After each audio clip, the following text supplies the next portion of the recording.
The sea was calm that night, too calm. A mother stepped onto a gilded boat, the wood lacquered with oil, the lanterns casting a soft glow over silk cushions and quiet attendants. She was dressed in deep purple imperial, regal, radiant, but she did not smile. She knew. Somewhere in her gut, she must have known. Because what mother forgets the scent of her son's fear? They say the boat split silently beneath her. The mechanisms beneath the floorboards had been designed with care, hinges that cracked like bones, timbers that shattered like secrets. And when the sea opened its mouth, the woman didn't scream. She swam. This is not a story about madness. This is about the woman who tried to survive it. She was born into a bloodline of chaos and empire. Agrippina the Younger, daughter of the great Germanicus, sister of the monstrous Caligula.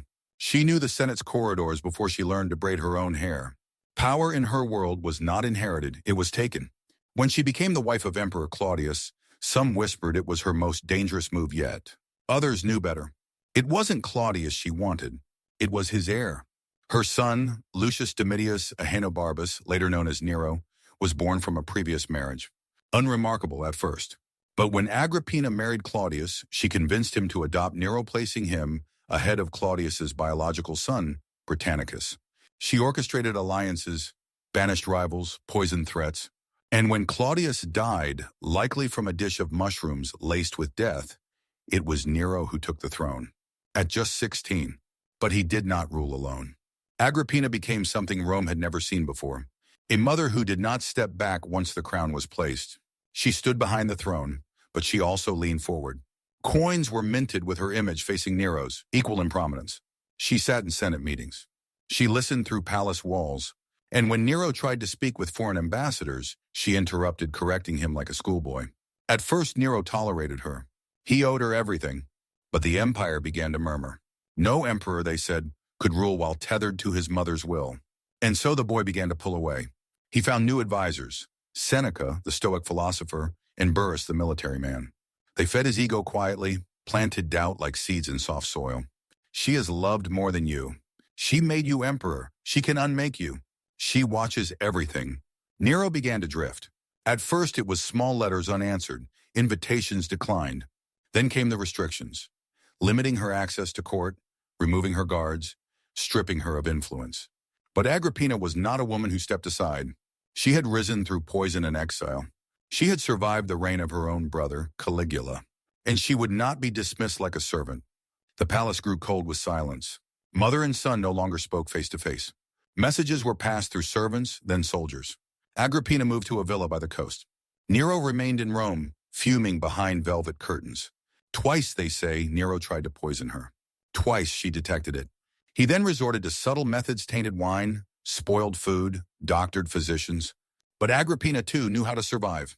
She played the part of the wounded mother, grieved, confused, obedient. And all the while she waited. Until one day an invitation arrived.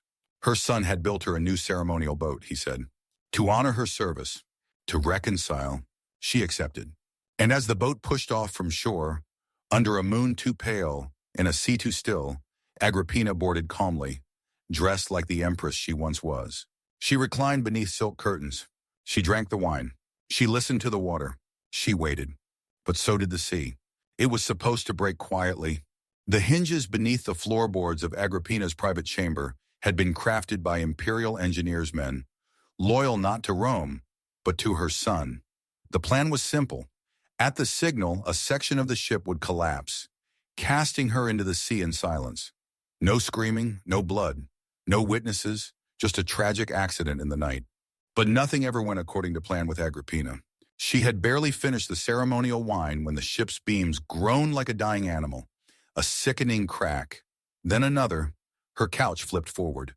The roof came down in a shower of splinters. A servant screamed and drowned before she could draw another breath. But Agrippina surfaced. They say she clawed her way to the side of the broken hull, gasping for air, blood from a head wound running down her cheek. In the moonlight, her purple robes floated around her like the skin of a drowned empress. She didn't scream for help. She didn't curse her son's name. She swam. The tide pulled at her limbs like a cradle in a coffin. She kicked harder, bleeding into the sea, her mind racing through every name that had betrayed her, every man who had underestimated her. But this was different. This betrayal had her eyes. By morning, all of Rome had heard the rumors that the Empress Mother had been murdered by a trick ship and survived, that Nero had tried to kill the very woman who gave him his crown. Panic set in fast. Nero paced the marble halls of his palace, gripping the arms of his throne until his knuckles cracked. His eyes were bloodshot. He hadn't eaten. His music lay untouched in the atrium. Agrippina had written him a letter, not in anger, but in irony. She claimed to have survived a terrible accident at sea and thanked him for the lovely gift of transport. She had signed it, "Your mother," still.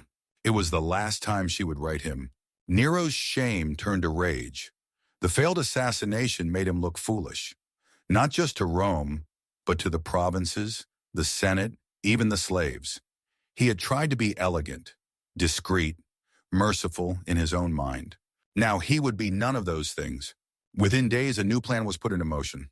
This time there would be no collapsing floor, no salt water, no silence. He sent a small group of trusted soldiers to Agrippina's villa in Antium, by the coast. They arrived after dark, bearing torches and the emperor's command. The night was windless. Even the insects had gone quiet. One version of the story says she welcomed them in calmly. Another says she knew. She stood by the fire, hands folded. When the blade came toward her, she did not run. She opened her robe and pointed to her stomach. "Strike the womb that bore him," she whispered. The soldiers obeyed. They say her blood steamed against the cold stone floor, that her eyes didn't close, that the room never felt warm again. Nero was 22. He had just killed the most powerful woman in the empire and the only one who had ever truly loved him. But there was no funeral, no mourning. Agrippina's body was burned in secret. Her villa was sealed. The ashes were never recovered. Her portraits were taken down, her name erased from public records. Letters mentioning her disappeared. Coins were melted. Servants who had seen too much were quietly reassigned or never heard from again. Rome was told she died of illness, but everyone knew. Everyone. Nero changed after that. Not immediately, but piece by piece, like paint peeling from a wall. He stopped sleeping. He performed poetry to empty rooms. He stared at reflections that didn't move when he did. They say he saw her in the corners of the palace, barefoot, soaking wet, staring at him from shadows that didn't cast. He had her image scratched off temple walls. He ordered offerings to her memory band, but guilt is not so easily exiled. What do you do with a memory that knows how to swim? The people whispered. They always do. That Nero had gone too far. That no matter what gods ruled Rome, none had ever demanded a mother's blood. Not like this. Not in the dark. Not when she gave him everything. Nero died the way he ruled. Alone. Terrified. And pretending it was art. In 68 AD, the Roman Senate finally declared him a public enemy. Rebellions broke out across the empire. His generals abandoned him. Even the Praetorian Guard, who once crushed dissent in his name, turned their backs. For the first time in his life, Nero ran. He fled to a crumbling villa on the outskirts of Rome, accompanied by a few loyal slaves. There, trembling and surrounded by the scent of dust and mildew, he prepared to die. But the moment wouldn't come. He begged one of his men to kill him. They refused. He tried to stab himself but hesitated. In the end, a slave helped him finish the job. His final words? "What an artist dies in me." That's what he thought he was in the end, an artist. Not a tyrant. Not a murderer. Not a monster who tried to drown his own mother. Just misunderstood. There was no procession. No royal burial. His body was tossed into a shallow grave.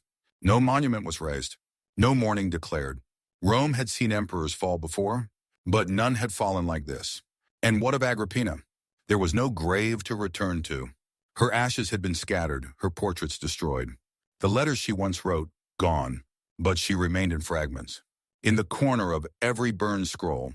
In the chisel marks where her name had been scraped from stone. In the fading memory of a boy she had once rocked to sleep, before he became emperor. Before he became executioner. Her legacy was a ghost story, told in whispers between chambermaids. Imagined in flickers of candlelight, described only by absence. The woman who crowned a boy, then drowned in his shadow. Later historians would try to piece her back together. Tacitus, Suetonius, Cassius Dio. But even they could not agree. Was she too ambitious? Too calculating? Too powerful? Or was she simply too much of a mother in a world that feared women who ruled? The truth is likely all of it. She wasn't perfect. She was fierce, unforgiving, brilliant. And in the end, she was unkillable. Even when the sea tried to swallow her, even when the empire erased her, even when her son burned her name, the empire went on. New emperors rose, new statues were carved, new lies were told. But somewhere in the cracks, beneath the marble, beneath the gold, her memory waited, not loud, not proud, just waiting. Because memory is a tide. You can bury the body. You can burn the letters. You can chisel the stone. But you cannot stop what knows how to swim. Moral haunting, final reflection. Everyone remembers Nero. The mad emperor. The one who sang while Rome burned. The artist who castrated a boy and called him queen. The tyrant who murdered his pregnant wife. They remember the madness. But not the woman who made him emperor. Not the woman who gave him power and paid for it with silence. Not the mother who swam through blood and splinters, only to die by the blade of the child she had once fed from her own breast. She gave him a throne. He gave her a coffin. And still, she swam. The night after Agrippina's murder, the halls of the imperial palace were quiet. Not the quiet of peace, but of aftermath. The kind of silence that settles over a battlefield after the screaming stops. Nero did not speak to anyone. He ate nothing. He stared at a single flame for hours until his attendants thought he might throw himself into it. But by morning, the terror was buried. He returned to court, performed poetry, told the Senate his mother had died of sudden illness while resting, even staged a few public appearances, laughing a little too loudly, smiling a little too long. But the mask never fit quite right again. And then came the ghosts, not literal ones, though Nero often acted like they were real. He forbade anyone to mention his mother's name. He ordered her face chiseled off public statues, burned every letter she had ever written to him, reassigned every servant who had once touched her garments, every symbol of her gone. But symbols have shadows. They say he began to hallucinate, that when he passed her former rooms he'd stop, whisper, stare into the dark corners as if someone stood there, soaked in seawater, saying nothing. His dreams grew violent. He woke screaming. And something inside him, the last tether to shame, to memory, to guilt, snapped. It was after Agrippina's death that Nero grew crueler, stranger, and more obsessed with control over life and image. He murdered his pregnant wife Poppaea Sabina during a fit of rage, kicking her in the abdomen until she died. But that wasn't the end of her. A few months later, he found a young boy in the court named Sporus. Soft-eyed, pale-skinned, delicate features. They said he looked exactly like Poppaea. Nero had him castrated, dressed him in female robes, and publicly married him in a mock wedding ceremony. He renamed him Sabina, after the wife he had beaten to death, and called him Empress. Some say it was lust, others say it was madness. But maybe, just maybe, he silenced his mother with a dagger and tried to rebuild her in the body of a boy. Maybe he thought if he could remake what he destroyed, it would forgive him. But all it did was rot him further. He traveled with Sporus through Greece, Egypt, and the provinces, demanding everyone refer to the boy as Empress. He staged performances for cheering crowds dressed in gold, singing of gods and glory, while Rome burned behind him. Yes, he burned the city. In 64 AD, a fire consumed much of Rome. It lasted 6 days, destroyed hundreds of homes, temples, and markets. While the people screamed, Nero played the lyre and sang songs of Troy. When asked who had started the fire, Nero pointed his finger at Christians. He blamed them, then ordered them burned alive, crucified, or fed to dogs in the arena. Blood soaked the soil, but Agrippina's name still echoed in his mind. He had removed her body, but not the thing that grew in its shadow. Her absence did not free him. It hollowed him. The empire began to slip. Senators plotted, generals whispered. The Praetorian Guard, once his protectors, began to look away. They saw a man who no longer ruled, just performed, who murdered wives, who castrated boys, who chased ghosts. One night, Nero locked himself in his chambers and wept for hours. Not for Rome, not for Poppaea, not for the fire, but for a letter he had destroyed years before. The last one his mother ever wrote. Your mother, still. That line had haunted him more than any blade ever could. The empire no longer feared him, and he no longer feared himself. He had become a shadow in his own court, chained not to a throne, but to a grave he had made himself dig. And somewhere inside his dreams, a boy in silk whispered the name Sabina, while a mother, barefoot and wet, stood at the foot of his bed, waiting.